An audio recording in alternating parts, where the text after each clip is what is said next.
I think the market is over kind of indexing the importance of fairly small amounts of rate cuts or rate hikes or when they're going to happen. And I think a far bigger variable to focus on is fiscal policy. You could have a situation where maybe unemployment goes to 5%, for example, and maybe we do, on a real basis, look somewhat recessionary, at least in enough categories to matter, while other areas could still be running hot and where nominal GDP could still be somewhat decent.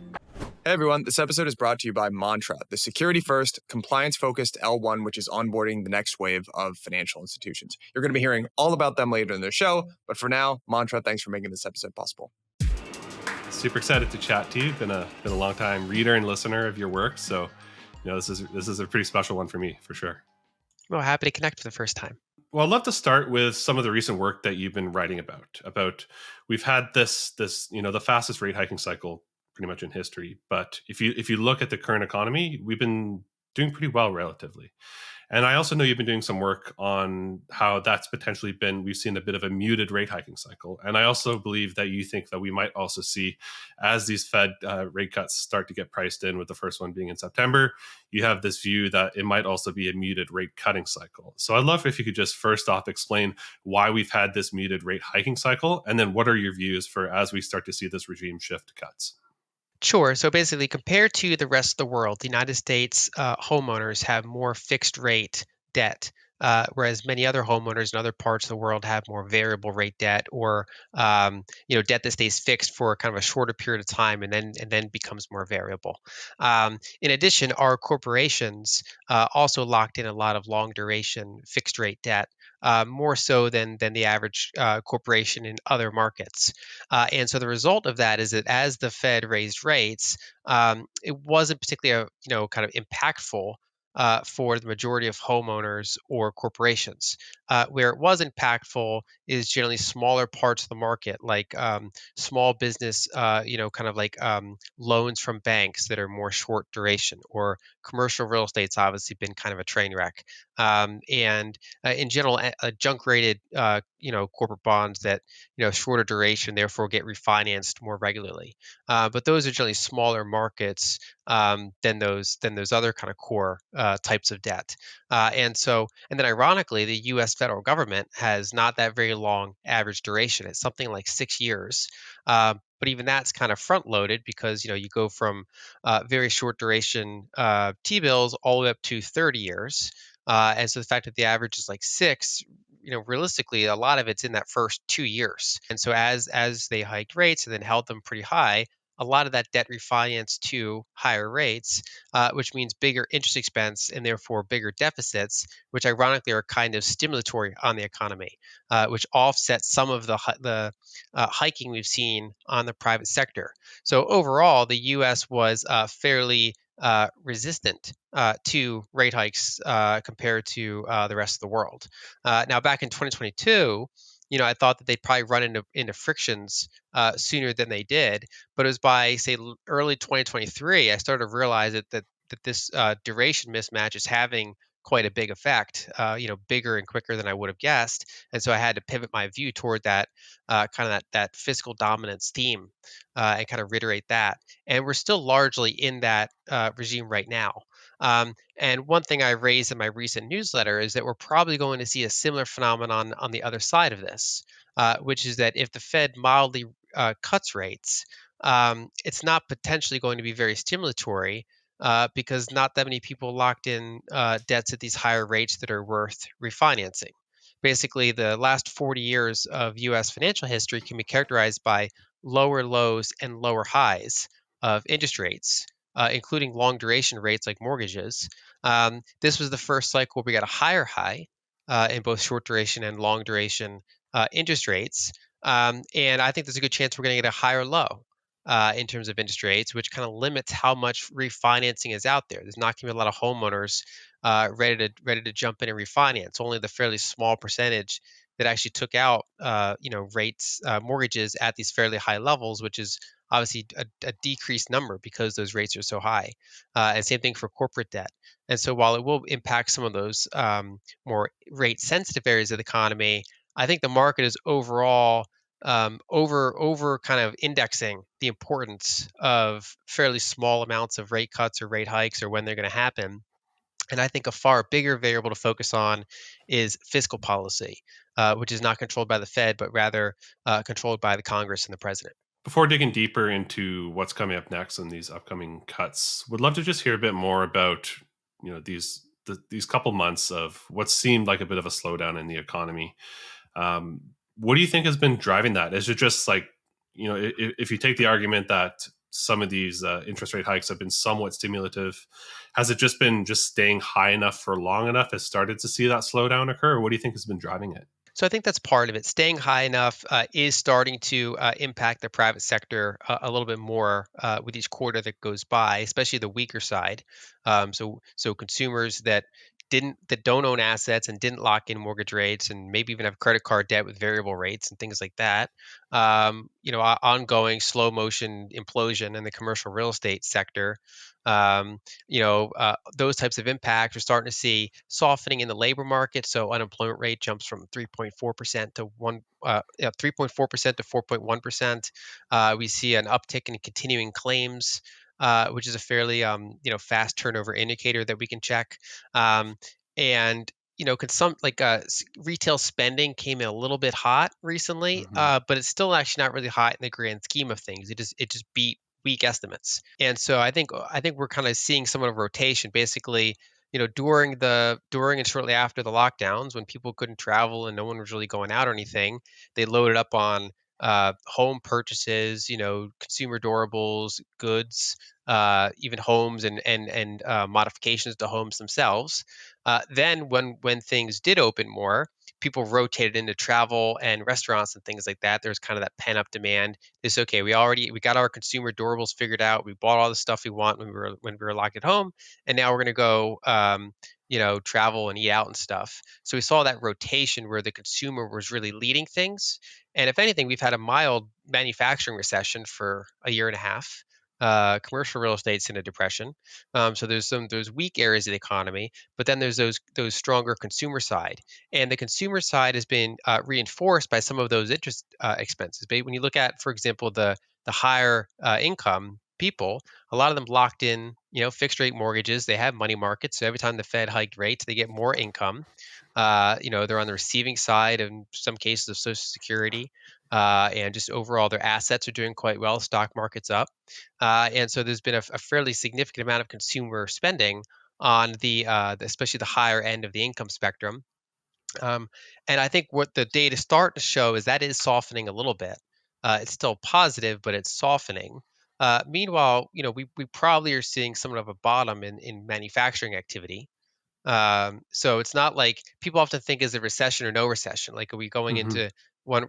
Whereas when you have fiscal and monetary policy differ by as wide of a margin as they currently do, which is a bigger than normal margin. Basically, to be running like 6% of GDP deficits, while also holding interest rates over 5% and shrinking your Fed balance sheet. These are two very divergent policies going on, and so sectors that are on the right side or the wrong side of either fiscal deficits or short duration debt, they're going to be impacted very differently. And I do think we are starting to see a little bit of, or at least early signs of a rotation, that maybe the consumer is starting to get a little weaker around the margins. The payroll data is a little softer, whereas some of the other data was already weak, and if anything, is maybe firming up from those weak levels. It feels like in that dynamic that a recession is like almost, I would say, improbable, very close to highly unlikely. Is there any that just seems crazy to me that like we're in this world where recessions almost aren't possible when you're running such high fiscal deficits. Like if you could straw man an argument against that, like what would actually cause a recession during this current dynamic? Would it just be some sort of like fiscal austerity that would have to occur? What do you think? That would be one way to make it happen. If they basically said, okay, we're going to do a massive tax hike and we're going to trim these spending areas, that would kind of alleviate the fiscal side, and we probably would enter at least a very soft period, if not an outright recession, depending on how big those are. Given that fiscal backdrop, it is harder to enter a recession, but it's also harder to get CPI down to 2%. Hmm. And one way to look at this is, you can look at historical periods, but you can also look at emerging markets in the modern day, which gives you a more extreme example, where recessions often look different in emerging markets. Sometimes they're even still growing, and they're still kind of inflationary. It's just it's in real terms where the struggle shows up. So if you kind of see what those economies are doing in dollar terms, that's when they start to not look great. And so I think in the United States, basically where a recession could happen, or where a soft patch could happen, is in real terms, which is Mm. to say that maybe the nominal numbers keep running on the hotter side because of the ongoing, large deficit fiscal dominance. But if that does translate into, an uptick in energy prices, or just an ongoing inability to afford homes for people that didn't lock in a home before all of this happened, the people's kind of both real and perceived quality of living um, can be very much struggling in those real terms. And so Mhm. you could have a situation where maybe unemployment goes to 5%, for example, and maybe we do on a real basis look somewhat recessionary, at least in enough categories to matter, while other areas could still be running hot and where nominal GDP could still be somewhat decent. Looking at the future pricing for these upcoming Fed rate cuts, it looks like it's going to be baked in for September. Currently at like 100% odds. Even though your argument is that that might be somewhat muted, it has felt like that has caused some rotations to occur. Pretty much on this, on the last CPI print day was basically the day where we saw these major rotations start to occur from tech into small caps. And intuitively, that made sense to me because a lot of small caps are financed by like floating rate debt, which is definitely like priced off of SOFR and that sort of thing. So, where do you see this affecting markets moving forward? Do you see it as like a continuation of the small cap rotation, or what do you think? So I think both small caps and cyclicals can get a little bit of support from that. Basically, if you go through a somewhat more stagflationary period, which is to say that, not outright stagflation where your economy is shrinking with inflation, but basically if you have a growth slowdown plus sticky inflation, I do think some of these other areas that are very cheaply priced could do well. I mean, there are high quality banks trading at like 8 times earnings, for example, Mm-hmm. because they're pricing in a significant possibility of credit losses or ongoing pressure. Whereas if some of those negative scenarios just don't emerge, then those could get repriced up by 10, 20, 30%. And it only takes like a tiny bit of money coming out of NVIDIA to go into all that kind of space just because of how concentrated the market is. I tend to look at mid caps and more like value oriented large caps when I want to play rotation trades. I look a little bit less at the small caps themselves because a lot of them are unprofitable. To the extent Yeah. that I do look at small caps, I might look at small cap value because at least they have that kind of profitability filter on that type of index. But in general, yeah, I think that so right now the market's pricing in mild cuts. Um, I think that for at least for the majority of the economy, they're not likely to be very impactful. But of course, around the margins, that for some of these industries they can be. And where I think the bigger discussion to be had is kind of what's fiscal policy going to look in the next year, which is obviously partial election outcomes. But then Yeah. even within a given election assumption, what policy are they actually going to do? Because no politician does everything they say they're going to do or can't do everything they say they're going to do. So it's like what subset is actually probably going to hit markets, and how much of a lag does that have? Because I think we're in a environment where the fiscal details matter more than the monetary details.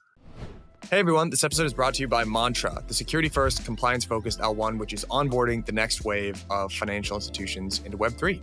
So, you guys have heard me talk about Larry Fink talking about tokenization. You've seen the clips on CNBC. You know that Larry and BlackRock are very, very excited about this idea. And the reason for that is they're looking at these trillions of dollars of off chain real world assets. They want to digitize those and bring them on chain, which is going to be a massive opportunity. But in order to do that, they need a compliant L1, and that's where Mantra comes in.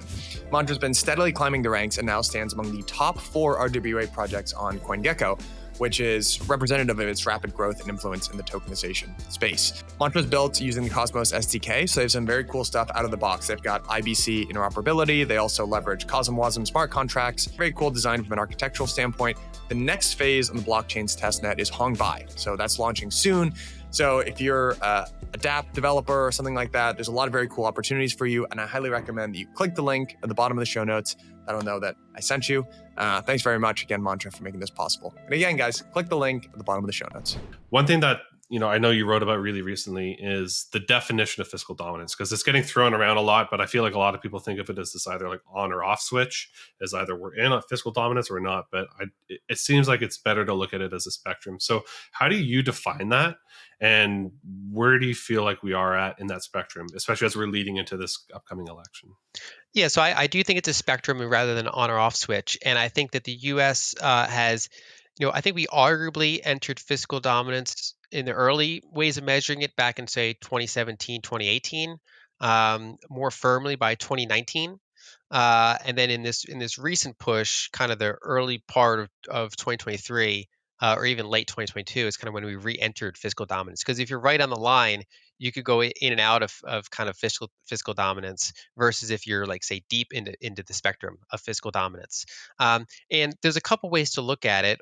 One is just simply that you're running large structural deficits. But the way that I quantify fiscal dominance is to compare the size of those annual deficits to private sector debt issuance. So if I look at, for example, how much net bank loans were added in a given year, or what is that sum plus how much corporate bond issuance on net occurred, and if that total sum of private debt issuance is smaller than the fiscal deficit was in that period, then I generally argue that we're more in fiscal dominance. So for most U.S. history, modern financial history, that private sector debt issuance in a given year would be bigger than deficits.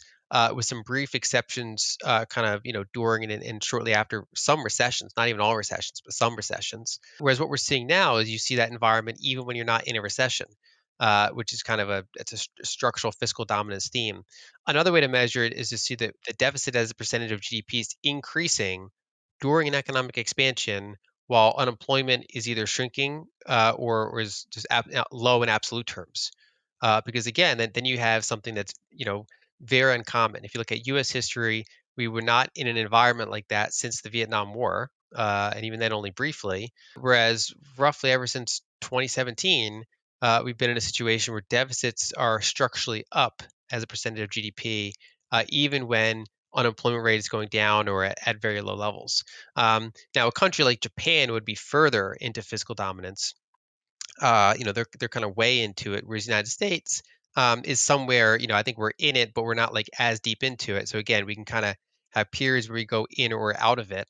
Um, and the why it matters now is because for the past 4 decades, the higher and higher public debt to GDP levels were offset by falling interest rates. So interest expense was a fairly manageable part of the mix. But if we bounce off zero interest rates for a while, and we start going even just sideways in interest rates, we no longer have that offset, and so we start to enter a little bit more of this fiscal spiral that's kind of locked in by demographics, and kind of locked in by interest expense. And so it's not something that you can just kind of politicians can easily get together and resolve. It's kind of locked in really hard. And that's another attribute of fiscal dominance compared to just having a fiscal jolt of activity. We have this election coming up, and it's going to be a very important one. Again, like we said, right now the odds are looking very strong for Trump to be the next president. What are the policies that you're most focused on and potential outcomes, and how does that reflect into your views of global markets moving forward? Right. So one is the possibility of tax cuts or tax hikes. So in the prior Trump administration, they did tax cuts. The corporate side is permanent, whereas the individual side is not permanent and is set to expire by, I believe, the end of 2025, offhand. And so, depending on election outcomes, it obviously increases the odds of whether or not those kind of tax cuts are going to expire or not, therefore be an effective tax hike, or if they're going to be made permanent or extended for another number of years. Not just the president election, but also just what Congress looks like. In that period of time will affect the likelihood of those tax cuts. So generally, all else being equal, larger deficits and lower taxes are going to keep us more in that kind of fiscal dominance framework. I think either way, we're in fiscal dominance, but then again, it becomes a degree. If we literally have 6% of GDP deficits and then we cut taxes and we don't cut spending, that actually adds fuel to the fire. That's kind of what we did back in that 2017, 2018 period, is that during an economic expansion, we basically did a mild fiscal stimulus. We cut taxes, but we didn't cut Mhm. spending. And we could see that replay again in 2025, or at the very least, it kind of keeps that locked in compared to some, at least a portion of that going away, and being if basically if those do expire, then you have a little touch of austerity, but again, it's within this big context of still fiscal dominance, still running deficits. So Mhm. around the margins, that's relevant. Um, it's obviously impactful for digital assets, which is interesting because in earlier years, Trump was not in favor Mhm. of Bitcoin and many of these other assets. Whereas I think clearly the industry has gotten to a scale where it's relevant for elections. And so, at least in the current election cycle, the Republican Party is framing themselves and right into their platform of being kind of a pro this industry, Bitcoin mining, Bitcoin, crypto securities, whatever the case may be. Whereas the current administration is taking a much less favorable view on it. Even though when you look at, say, senators and representatives, even though on average Republican Party embraces it more, a lot of it's age based. A lot of times you'll see young senators and representatives from both parties be more embraceful of it because it's not a strictly partisan issue. But obviously that can affect regulation, and then also just potential views on trade, tariffs, and currency differentials. I think that's something, Mhm. and that's a little bit more wonkish than things like taxing and spending, but I do think that's that the usage of those levers probably increases if we get a Trump win versus a Biden win. Even though actually, to some extent, ever since the prior Trump administration, both sides have been kind of implementing these kind of tariff and kind of currency things. But I think we could see a little bit bigger of an approach in a Mhm. second Trump term. The pivot from Trump to being very pro crypto and pro Bitcoin has been super interesting. He's supposed to be speaking at the Bitcoin conference in a couple of weeks, and there's starting to be some rumors that he might be announcing some sort of policy around buying Bitcoin as a strategic reserve asset. And I think you're the perfect person to explain.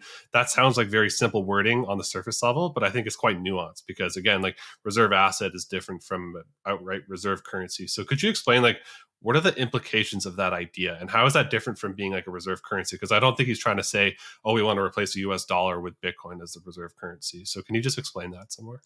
Right. So the way that the current system works, I guess we go back for a second how the prior system worked.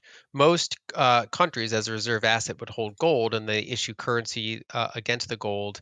And they either back it directly by gold or they at least use that as kind of a source of strength should that currency weaken. They could technically sell gold and buy back some of their currency. Now, in the modern era, the US Treasury security has kind of replaced gold as kind of the heart of the reserve asset system, although technically there's a variety of different assets you can use as reserve assets. Pretty much any sort of currency, bonds, stocks, and gold.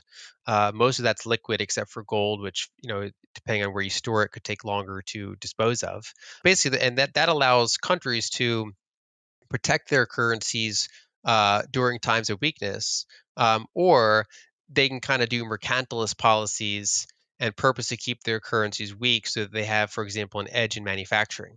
And the mechanism behind that is if let's say the dollar is weakening and a country is running a current account surplus, so their currency strengthening, they can make the decision to print more of their currency and use it to buy foreign assets like foreign treasuries, stocks, gold, things like that. And what that does is that suppresses the currency appreciation compared to what it would have. In some sense, it basically takes away from the savings and wages of workers, kind of holds it at the national level. And what they're trying to do in that situation is usually keep their output, their exports more competitive. Whether it's manufactured goods or tourism, whatever the case may be. On the other hand, and we often see this in emerging markets, if a country has dollar-denominated debt, or they're otherwise just their currency is not very desirable and they're running into issues, they could have very high inflation and significant currency weakness. And so, if they do have exchange reserves, they can either use those reserves to loan them to their local banks to help with their external currency debts that they're facing, or they can sell them into the market and buy back their own currency to put a somewhat of a floor under it, either slow down the devaluation or outright reverse the devaluation. So, reserve accumulation or reserve reduction are these levers that countries can pull kind of affect the value of their currency relative to others, among other things like interest rates and other variables that matter. Um, and what's interesting about the system is that the United States has very low exchange reserves relative to the size of its economy because it's the axiom of the system. And so we only have something like 2% of GDP in reserves. It's mostly gold left over from the Bretton Woods era. We have very little actual currency reserves. Almost all of it's gold, and even then, gold at its current price is something like 2% of GDP.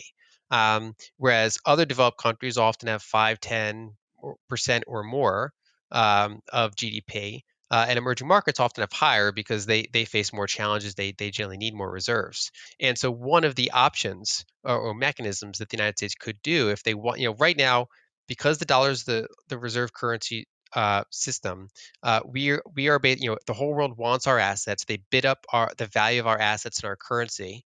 That makes our import power pretty strong and makes our export power kind of weak. And so we export dollars to the world through trade deficits. And now we have a number of officials that are not happy about that. So Trump has made a big deal about that. The vice president pick Vance has we talked to Jerome Powell in Congress in the Senate about that. Basically, the hollowing out of the industrial base because of the structure of the system. And so one of the options in general is that the United States could do kind of a strategic devaluation of the dollar. They could, and one of the mechanisms to do that is to accumulate reserve assets. And then, more recently, there's rumors around that they might add Bitcoin as a reserve asset. That's fairly uncommon. El Salvador has done that to a certain degree.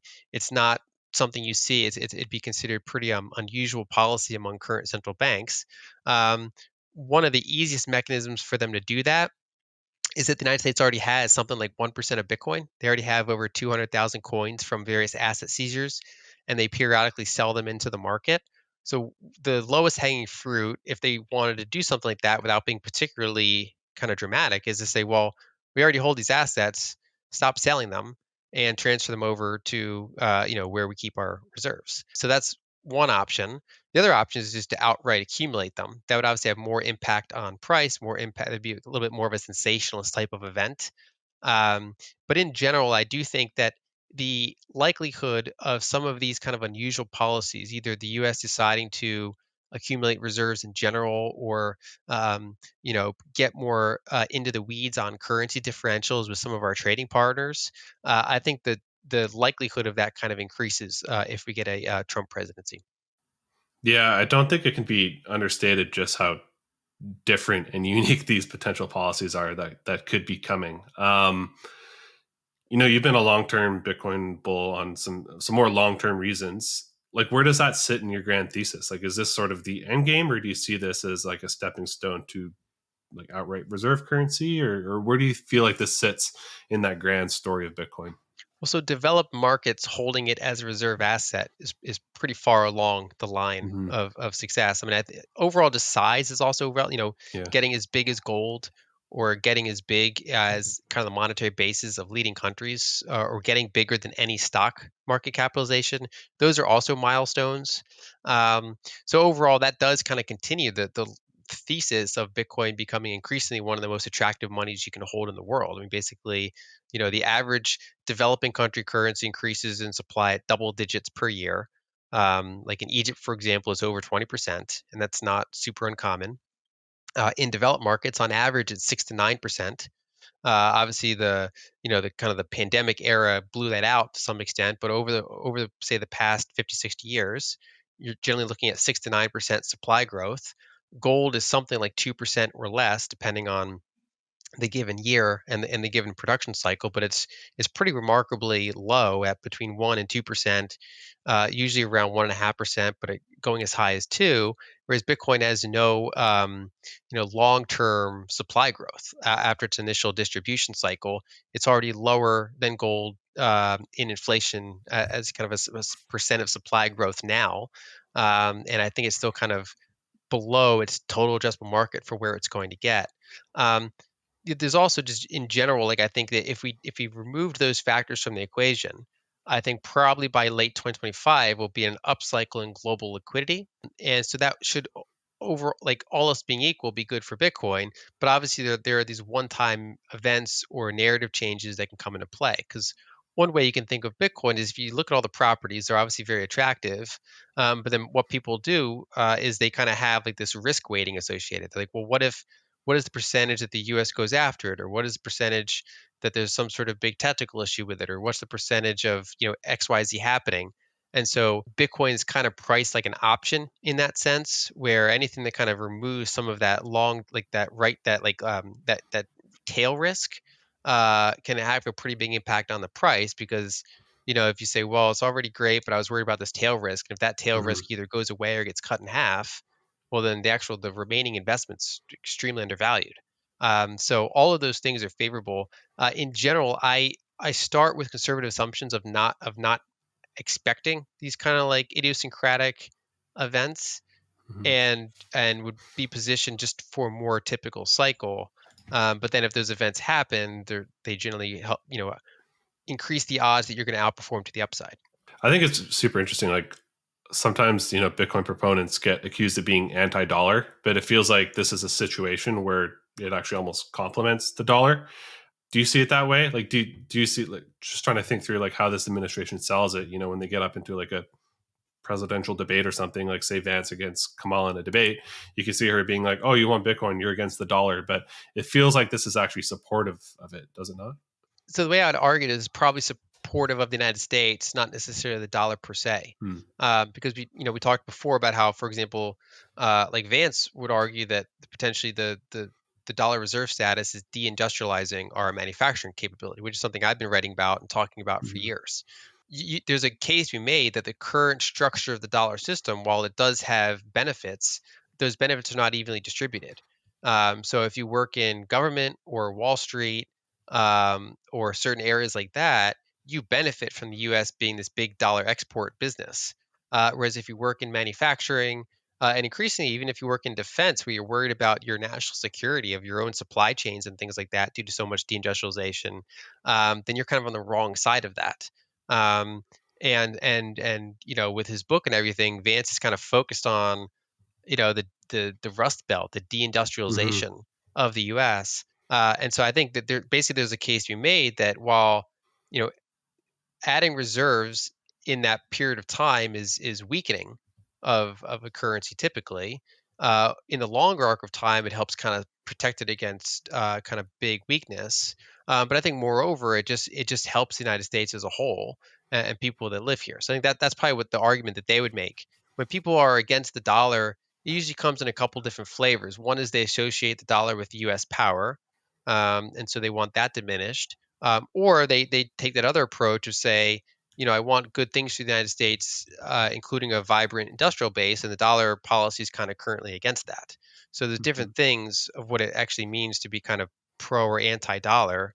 But I do think that yeah, that framing of kind of pro-America by embracing Bitcoin is probably going to be a narrative that we're going to hear for a while. If even some meaningful percentage of these policies go through, if they take a more positive view on Bitcoin mining, if they decide not to sell some of the assets that they have, even if they don't do some of the more outlying type things. Hello, hello, listeners of On the Margin. I've got good news for those of you who are in the crypto scene. Blockworks is bringing back Permissionless. We're going to be doing Permissionless 3, and this year we are heading west. So we're moving that out to Salt Lake City. That's going to be October 9th through 11th this year. We've got a phenomenal lineup of speakers for you. So we've got Balaji headlining. We've got Sriram, Munib, Matt Hogan of Bitwise, Jan Van Eck. This one's going to be a blast, guys. And I saw many of you out in London for a DAS this year, and I hope to see you out in Salt Lake for Permissionless. And because y'all are such faithful listeners, if you use code MARGIN10, you're going to get 10% off your tickets. Appreciate you all.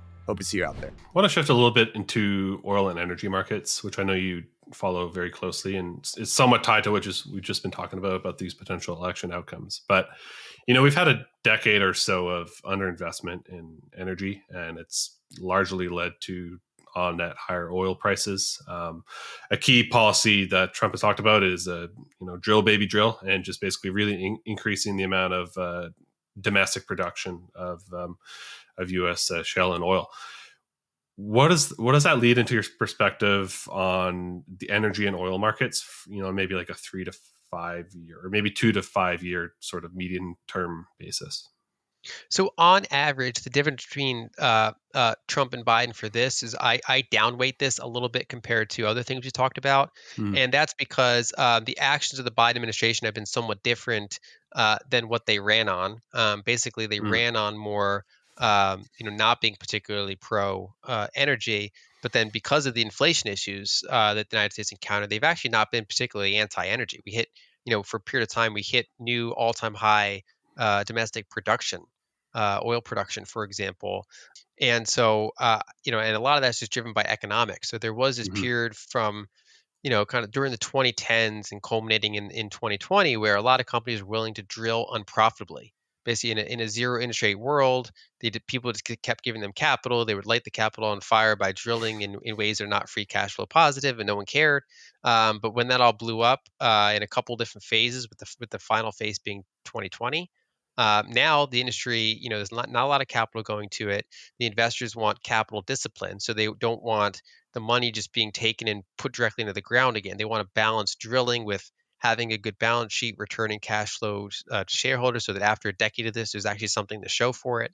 And I think those dynamics are bigger than any one presidential mhm, decision is going to be, especially because, again, Biden's actual actions were not particularly anti-oil and gas. So I kind of, all around the margins, we probably should expect, easier drilling under a Republican administration. But I think it's mostly going to be irrelevant from that, and mostly going to focus on, is it, when those companies do the analysis, is it profitable to drill? How does the ROI on drilling compare to capital return, and debt pay down and things like that? And so now, where you could get different impacts is if you do have one administration sharply weaken the dollar as a strategic initiative. Let's mhm, call it Plaza Accord 2.0 or something. That should, all else being equal, be pro oil, because you'd get a somewhat of a boom in emerging markets because their debt would be devalued. So you probably get at least a mild emerging market boom, similar to what you saw in, say, 2003 to 2007. That was obviously a very good environment for energy prices. Maybe it wouldn't be that explosive. My base case would be less explosive than that. It depends on the mhm. magnitude of these things, but in general, that should be pro emerging market and pro overall global oil demand. And so that's where, maybe the administrations could differ on the overall impact. I also think that in general, we look at the economics of the shale basins. A lot of the low hanging fruits already kind of picked, and they're still producing, but they're generally, it's not quite the rate that it was years ago. And so I actually think that offshore, globally speaking, offshore oil is probably going to make a comeback over the next decade, and that's where a lot of the kind of the marginal new oil production is going to come from. What do you think's the way to play this? Like, is it, sounds like it's largely bullish US oil, but it also sounds like, deregulation of US energy companies, it could be, well, bullish for something like XLE or something of just like those sort of companies? Or is it more the foreign companies of what you're talking about as well? Well, I think it's probably good for most oil companies in general. The one of the risks you have in investing in oil companies is the possibility of like windfall taxes and things like that. So I like to spread out my jurisdictional exposure. Now, if you do get a Republican administration, then the ones that are in the U.S. are probably not going to have, a lot of those tail risks are taken off the table. You do pay up a little bit more for U.S. Energy companies than kind of equivalent foreign companies. So I still take a global view of energy prices. I mean, energy companies, but it should be pretty favorable anyway. Basically, the way that they're currently priced, they're inexpensive. On average, they have good balance sheets, um, and they make money at current oil prices. And so, if the thesis is a little less bullish than I expect, at least these companies are cash flow positive. In many cases, they're paying dividends, buying back shares, making cheap acquisitions, whatever the case may be. And then if you do get a pretty bullish energy scenario, then there's a lot of upside. In addition, one of the differences you could have in administrations is the Republicans probably have more tolerance for exporting LNG. They'd probably be Hmm. more favorable to greenlighting more of those export facilities, which is generally bullish on U.S. gas, because U.S. gas is, kind of trapped. Basically, when we look at different energy sources, some are more fungible than others. A barrel of oil is pretty similar around the world in most contexts, because transportation is a smaller component of its cost. Whereas natural gas, transportation's a really big component of its cost. You need a pipeline, or you need to liquefy it with super cold temperatures, and it's a very expensive process that's limited. So to the extent that the U.S. gets more rapid export capacity for gas, the rest of the world pays more for gas than we do, and the more export facility that comes online, the more that spread can narrow. Which Mm. all else being equal is kind of bearish for foreign natural gas and kind of bullish for U.S. natural gas. Yeah. But in general, I'm just kind of long the whole energy complex. Somewhat random question, but um, just thinking about the strategic petroleum reserve, and it feels like the Overton window of the politicization of that reserve has occurred quite a bit over the last few years. I'm curious, what do you think? Do you think that could be used also by the Trump administration now that that sort of window has shifted to it being a bit more of a toolkit and less so of like this last resort reserve? So I do think that's possible. Yeah, that was somewhat politicized recently. Kind of the way we characterize the prior Trump administration is doing things that are technically were always possible to be done, but just with the only thing it was like a norm to not do it. Um, and that kind of happened too in the Biden administration around the strategic petroleum reserve. Now I think they would argue it's a crisis because you have a war, but really the oil prices were not high enough to justify it. There were no actual shortages or things. It's more like just an economic impact rather than an actual crisis. So it is possible that could be used again. I mean, it's already still low. It's still low around those levels, and it's one of those things you can't. My understanding of the mechanics of those facilities, you actually can't really draw them to zero. You potentially do I've heard that damage. too. Yeah. You don't really Yeah. know exactly how low you can draw them. So if we say we cut off the bottom quarter of that capacity, there's not that really much capacity left to play with anyway, other than just Mm. making the decision not to refill it. So overall, that's a bullish catalyst because part of what muted the prior, the kind of the semi bull market we had in energy in recent years was the drawdown of that reserve. That was a source of supply that was able to come to the market. But if we do get similar energy spikes in the years ahead, let's say because we get some sort of dollar devaluation, we get some sort of emerging market boom, more energy consumption. If that does come with higher oil prices, that lever is not really there anymore. At least not there at the size that it was previously. For the last leg of this conversation, what to tie in about just your broader views on different asset classes and sectors. You mentioned just a bit ago that you're largely constructive on the oil and energy space, which makes me think you might have a view that we see inflation somewhat higher over the next little bit. Curious if that leads into other commodity spaces, and then also curious on your thoughts on equities and anything around fixed income as well. If you're still consider that into like a secular bear market that we've been seeing over the last few years. Yeah, in general, I view long duration like treasuries as being a secular bear market, which is to say, even if rates don't keep going higher, if they just kind of trend in a choppy sideways pattern, especially in inflation adjusted terms, that's not a very interesting asset to own. You basically have a lot of volatility and not a lot of return potential. Mm-hmm. And so I kind of exclude that for the most part. I've been emphasizing what I call the three pillar portfolio. So if you look at the typical 60/40 portfolio, stocks and bonds, both of them prefer disinflation. So most stocks prefer disinflationary growth, and bonds prefer kind of either disinflationary growth or especially disinflationary contraction. Um, Whereas there are certain decades where you get periods of inflation or stagflation because of higher input costs, especially energy. And so both stocks and bonds tend to do poorly together in real terms. So the 1910s, the 1940s, the 1970s, and the 2000s were periods of time where, like, say, big, large cap stocks and bonds were not particularly great investments. They had varying degrees of how bad they were, but they weren't like amazing. Whereas owning those things that are, causing the higher energy prices or causing the higher input costs is your way to protect yourself against that scenario. So in the three pillar portfolio, you own stocks. You own, maybe not long duration bonds, but you own shorter duration bonds and cash Mm-hmm. and tips and things like that as your kind of defense against liquidity crisis. And then your third pillar is the harder assets. So the energy producers, energy itself, gold, Bitcoin, could be other things as well. I'm long term bullish on copper for the most Mm-hmm. part. For these assets with like high stock to flow ratios, like gold and Bitcoin, I generally just prefer to own the underlying. Whereas energy, I tend to like the producers more than owning the underlying, Right. and the transporters as well. And copper for me somewhere in the middle, where it's the producers are kind of volatile, and it's a little bit challenging to own the underlying. So I kind of put that somewhere in the middle. But I'm Yeah. structurally long term copper bull. Do you think if Trump gets elected, he's talked about taking away the EV, electrical vehicle manufacturing sort of rules that have been in place and pushed? And my gut feeling is that there's a bit of a premium baked into some metals like copper based on just the huge adoption of EVs. Do you see that as a potential bear case for something like copper, or do you think that's something a bit more short term? If you look at long term kind of copper demand, a lot of that is kind of separate from that. So a lot of it is Mm, literally just construction and things like that needs copper development of developing countries.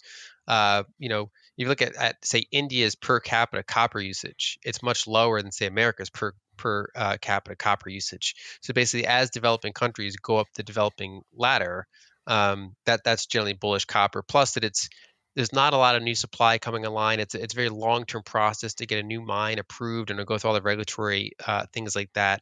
Um, Now, if we do put EVs into the equation, even if the U.S. does slow down adoption, I think the rest of the world is probably going to continue with a period of adoption. Now, I've generally been an adoption bear on EVs, hmm meaning to say that I do think they're going to have higher adoption than they do now, but that the ceiling for me is not nearly as high as the EV bulls.